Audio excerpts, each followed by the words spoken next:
তুরস্কে বিমান বিধ্বস্তে লিবিয়ার সেনা প্রধান সহ নিহত ৮। তুর্কি সামরিক কর্মকর্তাদের সঙ্গে বৈঠক শেষে ফেরার পথে দুর্ঘটনা। কারিগরি ত্রুটি কারণ দাবি আঙ্কারার। রাশিয়ার নজিরবিহীন ড্রোন ও ক্ষেপণাস্ত্র হামলায় অন্ধকারে ইউক্রেন, বিদ্যুৎহীন বিভিন্ন শহর। যুদ্ধ বন্ধে যুক্তরাষ্ট্রের সঙ্গে আলোচনায় অগ্রগতির দাবি জেলেনস্কির। যুক্তরাষ্ট্রের অবরোধ সমর্থনকারীদের বিরুদ্ধে কঠোর শাস্তির আইন পাশ ভেনেজুয়েলায়, হতে পারে ২০ বছরের কারাদণ্ড। ওয়াশিংটনকে সবচেয়ে বড় চাঁদাবাজ আখ্যা বেইজিং মস্কোর। গাজায় ইসরায়েলি হামলায় মানবিক সংকট চরমে, পুরোপুরি সেনা প্রত্যাহার না করার হুঁশিয়ারি। লন্ডনে ফিলিস্তিনের সমর্থনে আটক গ্রেটা থুনবার্গকে ছেড়ে দিয়েছে পুলিশ। এবং পাকিস্তানে স্থিতিশীলতা আনতে রাজনৈতিক ঐক্যের ডাক প্রধানমন্ত্রী শাহবাজ শরীফের। পিটিআইকে আলোচনায় বসার প্রস্তাব, ইতিবাচক সাড়া দলটির।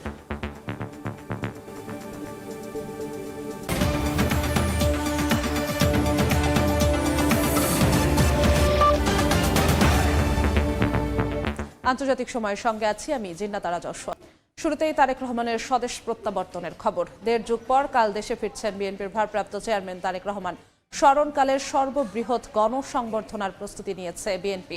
এই মুহূর্তে রাজধানীর ৩০০ ফিটে আছেন সহকর্মী সানবীর রুপল এবং কর্মী সমর্থকের ঢাকামুখী ঢলের খবর জানাতে বরগুনায় আছেন সহকর্মী সাইফুল মিরাজ। সরাসরি প্রথমে যাচ্ছি রুপলের কাছে। রুপল, একটি উৎসবের বিকেল, একটি প্রাণ উচ্ছল সময় পার করছে এখন ৩০০ ফিট। এখন ৩০০ ফিটের এই গণজমায়েতকে ঘিরে যে মানুষজনের আনাগোনা এবং এই নেতাকর্মীদের ভিড়, সেটি এখন আসলে একটি উৎসবে পরিণত হয়েছে। এবং এই মুহূর্তে যতই সময় গড়াচ্ছে, সকাল থেকে দেখতে পাচ্ছি ততই মানুষজনের ভিড় বাড়ছে এবং নেতাকর্মীদের তাদের আরও উৎসব মুখর পরিবেশ তৈরি করছে। এবং এজন্য কিছু বেগ পোহাতে হচ্ছে আইন শৃঙ্খলা বাহিনীকে। তাই বারবার সতর্ক করা হচ্ছে স্টেজ থেকে, যাতে এখানে নিরাপত্তা কোনোভাবে বিঘ্নিত না হয়। এবং এই উৎসব শুধুমাত্র আজকের উৎসব নয়, আগামীকালকে এটি আরও বড় একটি প্রাণবন্ত উৎসবে পরিণত হবে এবং সেই জন্যই অপেক্ষা করছেন নেতাকর্মীরা। দিনভর তারা এখানে ছোট ছোট খণ্ড খণ্ড মিছিল নিয়ে জড়ো হয়েছেন। এখনও তারা দলীয় ব্যানার এবং জাতীয় পতাকা হাতে মিছিল নিয়ে উৎসব করছেন তাদের প্রিয় নেতা এবং দলের কাণ্ডারি তারেক রহমান তার ১৭ বছর পরে দেশে প্রত্যাবর্তনের উপলক্ষকে ঘিরে। এবং তিনি হযরত শাহজালাল আন্তর্জাতিক বিমানবন্দর থেকে নেমে সরাসরি যাওয়ার কথা এভারকেয়ার হাসপাতালে, এভারকেয়ার হাসপাতাল থেকে এখানে যোগ দেওয়ার কথা। এবং এখানে যোগ দিয়ে তিনি তার দিক নির্দেশনামূলক বক্তব্য দেবেন। তাই এক নজর দেখার জন্য এখানে নেতাকর্মীদের ভিড়। এবং ১৭ বছরের তাকে হয়তো সবাই ভিডিও কলে বা অনলাইন মাধ্যমে দেখেছে, সরাসরি হয়তো অনেকেই দেখেননি। একটি প্রজন্ম বড় হয়ে গেছে, কিন্তু তাকে দেখার সৌভাগ্য হয়নি। তাই তরুণ প্রজন্মের যারা আছেন, যারা এই দলকে ঘিরে তাদের স্বপ্ন বুনেছেন এবং তারা আসলে এখানে এসেছেন তার প্রিয় নেতাকে এবং তারেক রহমানকে এক নজর দেখার জন্য। এবং এর বাইরেও নির্বাচন ঘিরে তাদের যে এক ধরনের উৎসব এবং নির্বাচন ঘিরে তাদের যে সংশয় ছিল, সেই সব সংশয় কাটিয়ে একটি উৎসবমুখর নির্বাচনে বিএনপির বিজয়কে তারা ঐক্যর মধ্য থেকে ধরে রাখবে। এবং সেই সমাবেশকে ঘিরে এবং তারেক রহমানের বক্তব্যে ঘিরেই তাদের সেই আগ্রহ। এবং এখনও তাদের অপেক্ষার পালা শেষ হচ্ছে না এবং শেষ যত সময় গড়াচ্ছে ততই মনে হচ্ছে যে তাদের সেই আকাঙ্ক্ষার সেই পালাটি শেষ হতে যাচ্ছে। তো এই ছিল এখন পর্যন্ত এই উৎসবের মঞ্চের সামনে থেকে। সবশেষ তথ্য চলে যাচ্ছি বরগুনায়, সেখান থেকেও অনেক লোকজন ঢাকামুখী রওনা দিয়েছেন। সেই খবর জানাতে এখন চলে যাচ্ছি বরগুনায়, সেখানে আছেন সাইফুল মিরাজ। দেখুন, দীর্ঘ ১৭ বছর পর বিএনপির ভারপ্রাপ্ত চেয়ারম্যান তারেক রহমানের স্বদেশ প্রত্যাবর্তন উপলক্ষে ঢাকায় তাকে স্বাগত জানাতে বরগুনার অন্তত ৫০,০০০ বিএনপির নেতাকর্মী এবং স্থানীয় অধিবাসীরা ঢাকা যাচ্ছেন। বরগুনা যেহেতু দূরের পথ, এজন্য গত ৩ দিন ধরে বিভিন্ন মাধ্যমে তারা ঢাকা যাত্রা শুরু করেছেন। বরগুনা জেলা বিএনপির পক্ষ থেকে আমাদেরকে জানানো হয়েছে ইতিমধ্যেই বরগুনার বিভিন্ন উপজেলার অন্তত ২০,০০০ নেতাকর্মী ঢাকা পৌঁছেছেন এবং আজ রাত পর্যন্ত বরগুনার বিভিন্ন স্থান থেকে বিভিন্ন বাহন ছেড়ে যাবে। আমরা এই মুহূর্তে রয়েছি বরগুনা লঞ্চ ঘাটে। এখান থেকে একটি বড় লঞ্চ ঢাকা চলে যাচ্ছে, আর কিছুক্ষণ পরই লঞ্চটি ছেড়ে যাবে। বরগুনার এই লঞ্চটি এখানে যাওয়ার জন্য কয়েক শতাধিক নেতাকর্মী উপস্থিত হয়েছেন এবং এই লঞ্চটি বরগুনা সদর থেকে ছেড়ে গিয়ে পাথরঘাটা, বামনা এবং বেতাগী উপজেলায় মোট 60টি ঘাটে নোঙর করবে। সেখানে অপেক্ষমান বিএনপির নেতাকর্মীরা এই লঞ্চে যাত্রা করে ঢাকা যাবেন। অন্যদিকে বরগুনার আমতলী এবং তালতলী থেকে 40টির বেশি বাসে আজ সন্ধ্যায় ঢাকা যাত্রা করবেন বিএনপির নেতাকর্মীরা, এবং এছাড়াও আমতলী এবং তালতলীর অনেক নেতাকর্মী পটুয়াখালী থেকে লঞ্চে ঢাকা যাবেন। অন্যদিকে বরগুনার বামনা, পাথরঘাটা এবং বেতাগী থেকে 2000 মোটরসাইকেলে নেতাকর্মীরা ঢাকা যাবেন। বরগুনা জেলা বিএনপির সদস্য সচিব হুমায়ুন হাসান শাহিনের নেতৃত্বে বরগুনা থেকে লঞ্চটি ছেড়ে যাচ্ছে। তিনি আমাদেরকে জানিয়েছেন যে বরগুনায় আরও অনেক বেশি নেতাকর্মী ঢাকা যেতে আগ্রহী ছিলেন, কিন্তু তারা সেই তুলনায় বাহন সংগ্রহ করতে পারেননি। এর ফলে কিন্তু আসলে অনেক নেতাকর্মীদের তারা নিতে পারছেন না। তারপরেও ইতিমধ্যেই ব্যক্তিগত উদ্যোগে অনেক নেতাকর্মী এবং সমর্থক কিন্তু ঢাকা যাচ্ছেন, পথে রয়েছেন। অনেকে আবার ঢাকায় সন্ধ্যায় রওনা করবে বলে আমাদেরকে জানানো হয়েছে। বরগুনা জেলা বিএনপির যিনি আহ্বায়ক রয়েছেন এবং বরগুনা 1 আসনের সংসদ সদস্য প্রার্থী নজরুল ইসলাম, তিনি আমাদেরকে জানিয়েছেন যে ইতিমধ্যেই তারা এই প্রোগ্রামকে সফল করার জন্য এবং বরগুনা থেকে অর্ধলক্ষাধিক নেতাকর্মীদের ঢাকায় জড়ো করার জন্য তিনি তারা বেশ কয়েকদিন ধরে পরিশ্রম করছেন এবং তাদের এই পরিশ্রম আগামীকাল সফল হবে বলে তারা আমাদেরকে জানিয়েছেন। তো এই ছিল বরগুনা থেকে আমার কাছে সবশেষ। তারেক রহমানের স্বদেশ প্রত্যাবর্তন উপলক্ষে ঢাকামুখী মানুষের ঢলের সবশেষ খবর জানাতে বরগুনা থেকে যুক্ত হয়েছিলেন সহকর্মী সাইফুল মিরাজ। এর আগে রাজধানীর 300 ফিট এলাকা থেকে প্রস্তুতির খবর জানাচ্ছিলেন সহকর্মী সানবীর রুপল। এবার যাচ্ছি আন্তর্জাতিক প্রসঙ্গে। তুরস্কে বিমান বিধ্বস্ত হয়ে লিবিয়ার সেনা প্রধান সহ অন্তত 8 জন নিহত হয়েছেন। তুর্কির সামরিক কর্মকর্তাদের সঙ্গে বৈঠক শেষে ত্রিপলি ফেরার পথে বিমানটি বিধ্বস্ত হয়। স্থানীয় কর্তৃপক্ষ বিমানটির ধ্বংসাবশেষ খুঁজে পেয়েছে এবং প্রাথমিক প্রতিবেদনে প্রযুক্তিগত ত্রুটিকেই দুর্ঘটনার কারণ হিসেবে দেখানো হয়েছে। স্থানীয় সময় মঙ্গলবার তুরস্কের সেনাপ্রধানের সঙ্গে সাক্ষাৎ করেন লিবিয়ার সেনাপ্রধান মোহাম্মদ আলী আল হাদ্দাদ। সাক্ষাতের পর ফ্যালকন 50 মডেলের বিমানে চড়ে আঙ্কারার এসেনবোগা বিমানবন্দর থেকে স্থানীয় সময় রাত 8:10 রওনা দেন লিবিয়ার সেনাপ্রধান ও তার 4 সহযাত্রী। এরপরেই ঘটে বিপত্তি। রাত 8:52 বিমানটির সঙ্গে কন্ট্রোল রুমের রেডিও যোগাযোগ বিচ্ছিন্ন হয়ে যায়। তুরস্কের স্বরাষ্ট্রমন্ত্রী জানিয়েছেন বিমানটি হায়মানা জেলায় জরুরি অবতরণের অনুরোধ করেছিল। তবে এর পরপরই যোগাযোগ বিচ্ছিন্ন হয়ে যায় এবং স্থানীয়রা ওই এলাকায় একটি বিশাল বিস্ফোরণের আলো দেখতে পান। তুর্কি সীমান্তরক্ষী বাহিনীর বিমানটি ধ্বংসাবশেষের অবস্থান নিশ্চিত করেছে, যা আনকারা থেকে প্রায় 74 কিলোমিটার দক্ষিণে কেসিককাভাক গ্রামের কাছাকাছি। লিবিয়ার প্রধানমন্ত্রী আব্দুল হামিদ দবিবা ঘটনায় শোক জানিয়েছেন। তিনি জানান এটি লিবিয়ার দেশরক্ষা বাহিনী এবং সমগ্র জাতির জন্য এক অপূরণীয় ক্ষতি। নিহতদের মধ্যে সেনাবাহিনীর প্রধান আল ফিতুরি ঘারিবিল, মিলিটারি ম্যানুফ্যাকচারিং অথরিটির পরিচালক মাহমুদ আল কাতাউই, আল হাদ্দাদের উপদেষ্টা মোহাম্মদ আল আসাউই ডিয়াব এবং একজন সামরিক ফটোগ্রাফার মোহাম্মদ ওমর আহমেদ মাহজাবও রয়েছেন। স্থানীয় গণমাধ্যমের তথ্য অনুযায়ী প্রাথমিক তদন্তে সম্ভাব্য কারণ হিসেবে প্রযুক্তিগত ত্রুটিকেই চিহ্নিত করা হয়েছে। এছাড়া ইস্তাম্বুলে দায়িত্বরত আল জাজিরার প্রতিনিধি জানান, প্রাথমিক আলামত অনুযায়ী একে কারিগরি ত্রুটি মনে করা হলেও বর্তমান রাজনৈতিক উত্তেজনার প্রেক্ষাপটে এই দুর্ঘটনা নিয়ে নানা জল্পনা কল্পনাও চলছে। মালিহা সুহরওয়ার্দী, সময় সংবাদ। ইউক্রেনের জ্বালানি স্থাপনায় নজিরবিহীন ড্রোন ও ক্ষেপণাস্ত্র হামলা চালিয়েছে রাশিয়া। এতে হতাহত হয়েছেন বেশ কয়েকজন। জ্বালানি স্থাপনা ক্ষতিগ্রস্ত হওয়ায় কিয়েভ, ওডেসা সহ বিদ্যুৎ বিচ্ছিন্ন হয়ে পড়েছে বিভিন্ন এলাকা। ইউক্রেনের পূর্ব ও মধ্যাঞ্চলে উল্লেখযোগ্য অগ্রগতির দাবি করেছে পুতিন বাহিনী। রাশিয়ার হামলা জোরদারের মধ্যেই যুদ্ধ বন্ধের আলোচনায় অগ্রগতির দাবি করেছেন ইউক্রেনের প্রেসিডেন্ট ভলোদিমির জেলেনস্কি।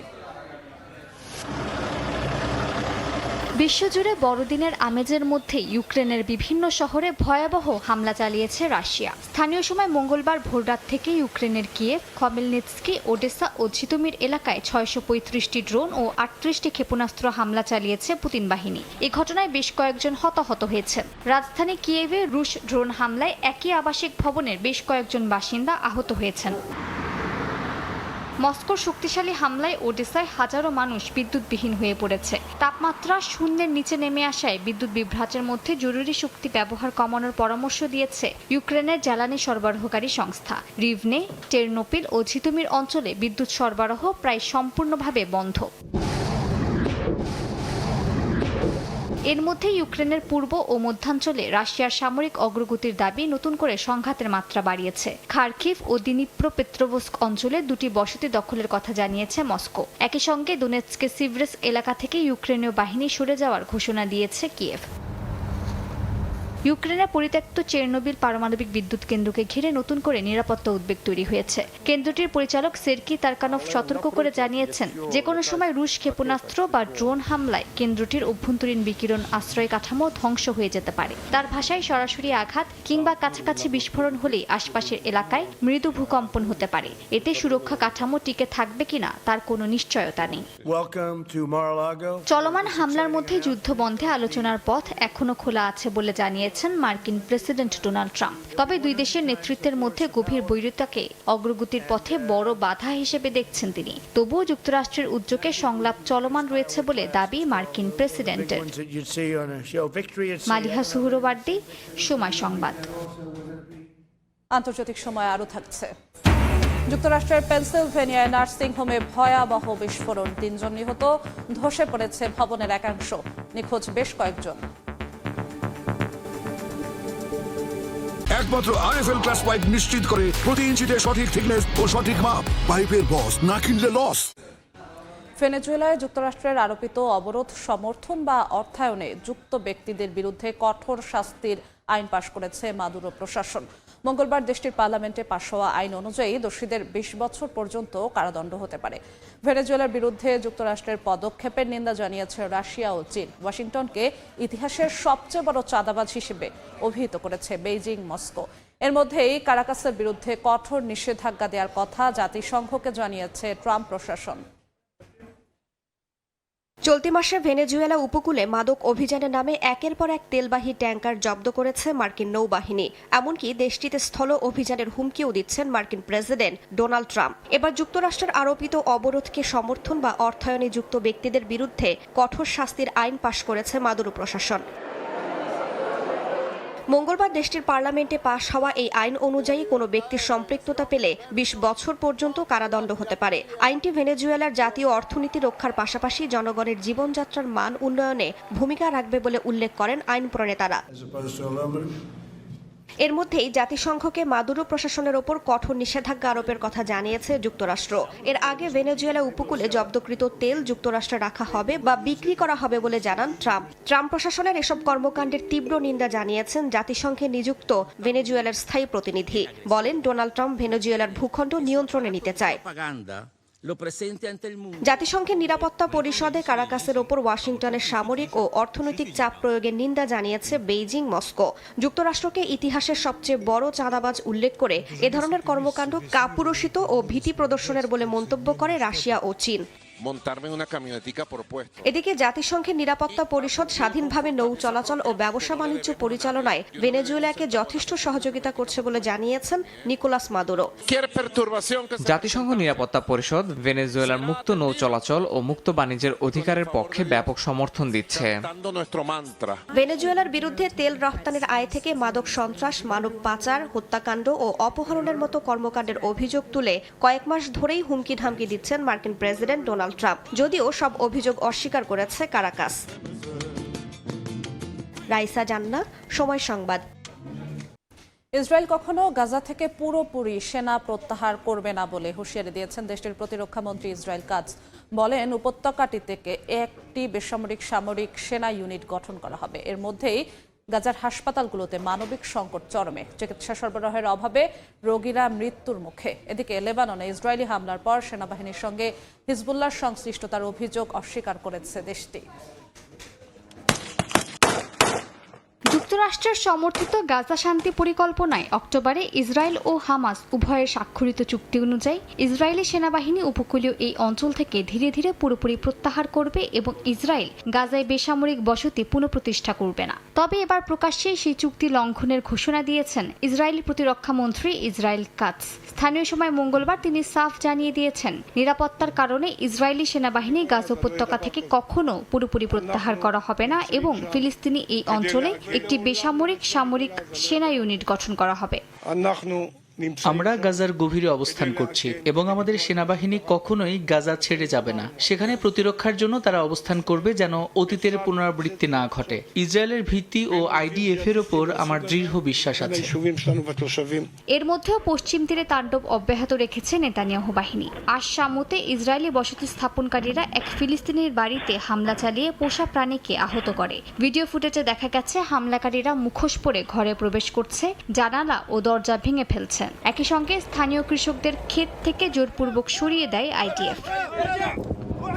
যুদ্ধবিরতির পরও উপত্যকার স্বাস্থ্য খাতের অবস্থার কোনো উন্নতি হয়নি, বরং গাজার স্বাস্থ্য মন্ত্রণালয়ের প্রধান জানান হাসপাতালগুলোতে মেডিকেল সরবরাহ প্রায় সম্পূর্ণ বন্ধ। এ কারণে মুমূর্ষু রোগীরা মৃত্যুর কোলে ঢলে পড়ছে। তিনি আরও জানান প্রায় 3/4 ওষুধ ও চিকিৎসা সরঞ্জামের অভাব রয়েছে। এছাড়া বিদ্যুৎ বিভ্রাট ও জেনারেটরের অভাব চিকিৎসা কার্যক্রমকে ব্যাহত করছে। প্রায় 20,000 রোগী চিকিৎসার জন্য অপেক্ষা করছে, যার মধ্যে প্রায় 3,700 জনের অবস্থা গুরুতর। এদিকে লেবাননে ইসরায়েলি বিমান হামলায় নিহত সেনার সঙ্গে হিজবুল্লাহর কোনো সম্পর্ক নেই বলে দাবি করেছেন দেশটির প্রতিরক্ষা মন্ত্রী। এছাড়া ইরান সমর্থিত হিজবুল্লাহ রয়টার্সকে জানিয়েছে লেবাননের সেনাবাহিনীর সঙ্গে গোষ্ঠীটির কোনো সম্পৃক্ততা নেই। মালিহা সুহরওয়ার্দী, সময় সংবাদ। অ্যালটেক অ্যালুমিনিয়াম, গড়ে উঠছে আগামীর শহর। সুইডিশ অধিকার কর্মী গ্রেটা থুনবার্গকে মুক্তি দিয়েছে ব্রিটিশ পুলিশ। লন্ডনে ফিলিস্তিনের পক্ষে বিক্ষোভ করায় তাকে আটক করা হয়েছিল। স্থানীয় সময় মঙ্গলবার লন্ডনের সিটি এলাকায় বিক্ষোভ চলাকালে গ্রেফতার হন গ্রেটা। নিষিদ্ধ ঘোষিত একটি সংগঠনের সমর্থনে প্ল্যাকার্ড বহনের অভিযোগ আনা হয় তার বিরুদ্ধে। যুক্তরাজ্য ভিত্তিক ক্যাম্পেইন গ্রুপ জানায় থুনবার্গ একটি প্ল্যাকার্ড বহন করছিলেন, যেখানে নিষিদ্ধ সংগঠন ফিলিস্তিন অ্যাকশনের সঙ্গে সংশ্লিষ্ট বন্দীদের প্রতি সমর্থন জানানো হয়। আন্তর্জাতিক সময় আরও থাকছে। বড়দিন উদযাপনে ইউরোপের দেশে দেশে নানা আয়োজন, বর্ণিল আলোকসজ্জা। দক্ষিণ আফ্রিকার কেপ টাউনে ভিন্ন ধর্মী কনসার্ট, দর্শনার্থীদের উচ্ছ্বাস। সাবেক প্রধানমন্ত্রী ইমরান খানের দল পাকিস্তান তেহরিকে ইনসাফকে আলোচনায় বসার প্রস্তাব দিয়েছেন পাকিস্তানের প্রধানমন্ত্রী শাহবাজ শরীফ। তিনি জানান দেশের অগ্রগতি ও স্থিতিশীলতার জন্য সব রাজনৈতিক শক্তির মধ্যে ঐক্য জরুরি। এর আগে পিটিআই চেয়ারম্যান ব্যারিস্টার গহর আলী খান আলোচনার পথ পুরোপুরি বন্ধ না রাখার পক্ষে মত দেন। যদিও ইমরান খানের বোন আলেমা খান প্রকাশ্যে হুঁশিয়ারি দেন, ইমরান খানের অনুমতি ছাড়া কেউ আলোচনার কথা বললে তারা দলের সদস্য থাকতে পারবেন না। সম্প্রতি নতুন মামলায় 17 বছরের কারাদণ্ডের রায়ের প্রতিবাদে পাকিস্তানের সাবেক প্রধানমন্ত্রী ও পাকিস্তান তেহরিকে ইনসাফের প্রতিষ্ঠাতা ইমরান খান দেশ জুড়ে সরকার বিরোধী আন্দোলনের ডাক দেন। অধিকার প্রতিষ্ঠায় পুরো জাতিকে এক হয়ে আন্দোলন করার আহ্বান জানান তিনি। এমন পরিস্থিতিতে পিটিআইয়ের সঙ্গে আলোচনার প্রস্তাব দিয়েছেন পাকিস্তানের প্রধানমন্ত্রী শাহবাজ শরীফ। মন্ত্রিসভার বৈঠকে শাহবাজ জানান দেশের অগ্রগতি ও স্থিতিশীলতার জন্য সব রাজনৈতিক শক্তির মধ্যে ঐক্য জরুরি। সংবাদ মাধ্যমে পিটিআইয়ের আলোচনায় আগ্রহের খবরের পরই এই আহ্বান পুনর্ব্যক্ত করেন তিনি। তবে ব্ল্যাকমেইল বা অবৈধ দাবির ভিত্তিতে কোনো আলোচনা হবে না বলেও স্পষ্ট জানিয়ে দিয়েছেন তিনি। পিটিআই চেয়ারম্যান ব্যারিস্টার গহর আলী খান আলোচনার পথ পুরোপুরি বন্ধ না রাখার পক্ষে মত দেন। তবে দলটির ভেতরেই এ নিয়ে বিভক্তি স্পষ্ট। ইমরান খানের বোন আলেমা খান প্রকাশ্যে হুঁশিয়ারি দিয়ে জানান ইমরান সরকার বিরোধী আন্দোলনের নির্দেশ দিয়েছেন এবং তার অনুমতি ছাড়া কেউ আলোচনার কথা বললে তারা দলের সদস্য থাকতে পারবে না। এর মধ্যেই আগামী 8 ফেব্রুয়ারি পর্যন্ত আদিয়ালা কারাগারে ইমরান খানের সঙ্গে সাক্ষাৎ নিষিদ্ধ ঘোষণা করেছে দেশটির সরকার। এ কারণেই আদিয়ালা জেলের দিকে যাওয়ার সময় ইমরান খানের 3 বোনকে বাধা দেওয়া হয়। এর প্রতিবাদে তারা রাওয়ালপিন্ডির ফ্যাক্টরি নাকায় অবস্থান কর্মসূচি পালন করেন। আদালত নির্ধারিত সাক্ষাতের দিন মঙ্গলবার সন্ধ্যা থেকে শুরু হওয়ায় এই অবস্থান কর্মসূচি 6 ঘন্টা পর রাত 9:30 নাগাদ শেষ হয়। মালিহা সুহরওয়ার্দী, সময় সংবাদ। যুক্তরাষ্ট্রের পেনসিলভেনিয়ায় একটি নার্সিং হোমে ভয়াবহ বিস্ফোরণে অন্তত 3 জন নিহত হয়েছেন। ধসে পড়েছে ভবনের একাংশ, আগুনে আটকা পড়েছেন বহু মানুষ। উদ্ধার অভিযান এখনও চলছে বলে জানিয়েছে কর্তৃপক্ষ। স্থানীয় সময় মঙ্গলবার বিকেলে যুক্তরাষ্ট্রের পেনসিলভেনিয়ার Bristol Health and Rehab Center নামে এক নার্সিং হোমে ভয়াবহ বিস্ফোরণ ঘটে। বিস্ফোরণের সময় একটি ইউটিলিটি ক্রু সেখানে গ্যাস লিকের খোঁজ করছিল। পেনসিলভেনিয়ার গভর্নর জশ শ্যাপিরো জানান, গ্যাস লিক থেকে বিস্ফোরণ ঘটেছে বলে প্রাথমিকভাবে ধারণা করা হচ্ছে। বিস্ফোরণের পর কালো ধোঁয়ার কুণ্ডলী আকাশে উঠতে দেখা যায়। আশপাশের এলাকা থেকে ফায়ার ট্রাক ও অ্যাম্বুলেন্স ছুটে আসে। দমকল বাহিনীর প্রধান জানান, সিঁড়িঘর ও লিফট শ্যাফটে আটকে পড়াদের উদ্ধার করা হয়েছে। জানালা ও দরজা ভেঙে মানুষকে বের করা হয়। ধসে পড়া অংশ থেকে জীবিত উদ্ধার করা হয় 2 জনকে। সম্ভাব্য আটকে পড়াদের খুঁজতে খনন, সার্চ ডগ, ভারী যন্ত্রপাতি সহ নানা প্রযুক্তি ব্যবহার করা হচ্ছে। এখনও নিখোঁজ রয়েছেন বেশ কয়েকজন। ঘটনার পূর্ণ তদন্ত চলছে এবং দায়ীদের বিরুদ্ধে প্রয়োজনীয় ব্যবস্থা নেয়ার কথা জানিয়েছে কর্তৃপক্ষ। ইয়াসিন মোহাম্মদ জিসান, সময় সংবাদ। যুক্তরাষ্ট্রের ডেলাওয়্যার অঙ্গরাজ্যে মোটরযান সংস্থার একটি কার্যালয়ের কাছে বন্দুক হামলায় এক পুলিশ সদস্য নিহত হয়েছেন। এ ঘটনায় সন্দেহভাজন বন্দুকধারীও নিহত হয়েছে বলে জানিয়েছে নিরাপত্তা বাহিনী। স্থানীয় সময় মঙ্গলবার বিকেলে নিউ ক্যাসেলে অবস্থিত ডেলাওয়্যার ডিভিশন অব মোটর ভেহিকলসের একটি কার্যালয়ের কাছে এই গোলাগুলির ঘটনা ঘটে। ডেলাওয়্যার স্টেট পুলিশ সামাজিক যোগাযোগ মাধ্যমে জানায়, বিকেল 3টার আগেই পরিস্থিতি নিয়ন্ত্রণে আনা হয়েছে এবং অন্য কেউ আহত হয়েছেন কিনা তা যাচাই করা হচ্ছে। নিহত পুলিশ সদস্যের পরিচয় এখনও প্রকাশ করা হয়নি। এদিকে নিরাপত্তাজনিত কারণে অঙ্গরাজ্য জুড়ে মোটরযান সংস্থার সব কার্যালয় সাময়িকভাবে বন্ধ ঘোষণা করা হয়েছে। মত প্রকাশ দমনের অভিযোগে 5 ইউরোপীয় নাগরিকের ওপর ভিসা নিষেধাজ্ঞা দিয়েছে যুক্তরাষ্ট্র। তালিকায় রয়েছেন ইউরোপীয় ইউনিয়নের সাবেক কমিশনার থিয়েরি ব্রেটেনো। মঙ্গলবার এক বিবৃতিতে এই ব্যক্তিদের চরমপন্থী কর্মী আখ্যা দিয়ে মার্কিন পররাষ্ট্রমন্ত্রী মার্কো রুবিও বলেন, তারা মার্কিন প্রযুক্তি প্রতিষ্ঠানগুলোকে চাপ দিয়ে তাদের অপছন্দের মার্কিন মতাদর্শ দমন করার চেষ্টা করেছেন। তার দাবি, ইউরোপীয় সরকারের এই সেন্সরশিপমূলক পদক্ষেপ আর সহ্য করবে না ট্রাম্প প্রশাসন। ফ্রান্সের পররাষ্ট্রমন্ত্রী সহ অনেকে এই ভিসা নিষেধাজ্ঞাকে ইউরোপীয় আইন প্রয়োগে বাধা দেওয়ার চেষ্টা হিসেবে দেখছেন। এই সিদ্ধান্ত ঘিরে যুক্তরাষ্ট্র ইইউ সম্পর্কে নতুন করে উত্তেজনা তৈরি হয়েছে। দেখছেন আন্তর্জাতিক সময়। সৌদি আরবের মক্কা অঞ্চলের আল লিথ উপকূল থেকে 2 প্রবাসী বাংলাদেশিকে উদ্ধার করা হয়েছে।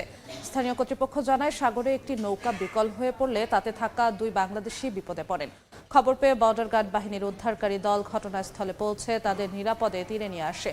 পরে তাদের প্রয়োজনীয় প্রাথমিক চিকিৎসা দেওয়া হয়। সৌদির বর্ডার গার্ডের পরিচালক সবাইকে সমুদ্রের নিরাপত্তা নির্দেশনা মেনে চলার আহ্বান জানিয়েছেন। সমুদ্রে যাওয়ার আগে জাহাজ বা নৌকা সমুদ্রে চলাচলের উপযোগী কিনা সেটি নিশ্চিত করতে বলেছেন তিনি।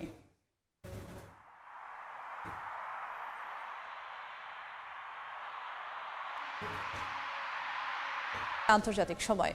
ইতালিতে খ্রিস্টান ধর্মাবলম্বীদের প্রধান ধর্মীয় উৎসব বড়দিন উদযাপনে ব্যাপক প্রস্তুতি নিয়েছে নাগরিকরা। একই সঙ্গে গত বছর 24 ডিসেম্বর শুরু হওয়া জুবিলি বর্ষের আনুষ্ঠানিক সমাপ্তিও হবে আগামী 6 জানুয়ারি। বড়দিনকে ঘিরে ইতালিতে বসবাসরত প্রবাসী বাংলাদেশিদের মধ্যেও বিরাজ করছে উৎসবের আমেজ। রোম থেকে হাসান মাহমুদের পাঠানো তথ্য চিত্রে ডেস্ক রিপোর্ট। ইতালির রাজধানী রোমে বড়দিন ঘিরে উৎসবের আমেজ এখন তুঙ্গে। স্থানীয় সময় বৃহস্পতিবার বড়দিন উদযাপিত হলেও তার আগের দিনে ভ্যাটিকান সিটিতে রয়েছে নানা ধর্মীয় আনুষ্ঠানিকতা। ভ্যাটিকানের পবিত্র দরজা পোর্তা সান্তা বন্ধ করার মধ্য দিয়ে আগামী 6 জানুয়ারি জুবলি বর্ষের আনুষ্ঠানিক সমাপ্তি ঘোষণা করা হবে। এই উপলক্ষে রোম জুড়ে নেওয়া হয়েছে ব্যাপক প্রস্তুতি। শহরের প্রধান সড়ক, ঐতিহাসিক স্থাপনা ও জনসমাগমপূর্ণ এলাকা সাজানো হয়েছে দৃষ্টিনন্দন আলোকসজ্জায়। শুধু সরকারি স্থাপনায় নয়, বড়দিনকে স্বাগত জানাতে ব্যক্তিগত উদ্যোগেও ঝলমলে আলোয় সেজেছে চারপাশ। আমাদের জন্য এই দিনটি সবচেয়ে গুরুত্বপূর্ণ। এ সময় আমরা চেষ্টা করি পরিবারের সঙ্গে সময় কাটানোর। শেষ কয়েকদিন নানা উপহার সামগ্রী কেনাকাটায় ব্যস্ত ছিলাম। যেহেতু বিভিন্ন পণ্যে ছাড় চলছিল, তাই কিছু টাকা সাশ্রয় হয়েছে। পরিবারের সঙ্গে খাওয়া দাওয়া, হাসি ঠাট্টায় কেটে যায় আমাদের এই প্রধান ধর্মীয় উৎসব। বড়দিনকে কেন্দ্র করে রোমে বেড়েছে পর্যটকের আনাগোনাও। নিরাপত্তা ব্যবস্থা জোরদারের পাশাপাশি চলছে নানা ধর্মীয় ও সাংস্কৃতিক আয়োজনের প্রস্তুতি। বড়দিনকে ঘিরে রোম যেন রূপ নিয়েছে এক আলোর নগরীতে। প্রবাসী বাংলাদেশিদের মধ্যেও বিরাজ করছে উৎসবের আমেজ। সময় সংবাদ, ইতালি। আন্তর্জাতিক সময়ের শীর্ষ সংবাদগুলো জানিয়ে দিচ্ছি আরেকবার। তুরস্কে বিমান বিধ্বস্তে লিবিয়ার সেনা প্রধান সহ নিহত 8। তুর্কি সামরিক কর্মকর্তাদের সঙ্গে বৈঠক শেষে ফেরার পথে দুর্ঘটনা। কারিগরি ত্রুটি কারণ দাবি আঙ্কারার। রাশিয়ার নজিরবিহীন ড্রোন ও ক্ষেপণাস্ত্র হামলায় অন্ধকারে ইউক্রেন। বিদ্যুৎহীন বিভিন্ন শহর। যুদ্ধ বন্ধে যুক্তরাষ্ট্রের সঙ্গে আলোচনায় অগ্রগতির দাবি জেলেনস্কির। এবং যুক্তরাষ্ট্রের অবরোধ সমর্থনকারীদের বিরুদ্ধে কঠোর শাস্তির আইন পাশ ভেনেজুয়েলায়, হতে পারে 20 বছরের কারাদণ্ড। ওয়াশিংটনকে সবচেয়ে বড় চাঁদাবাজ আখ্যা বেইজিং মস্কোর।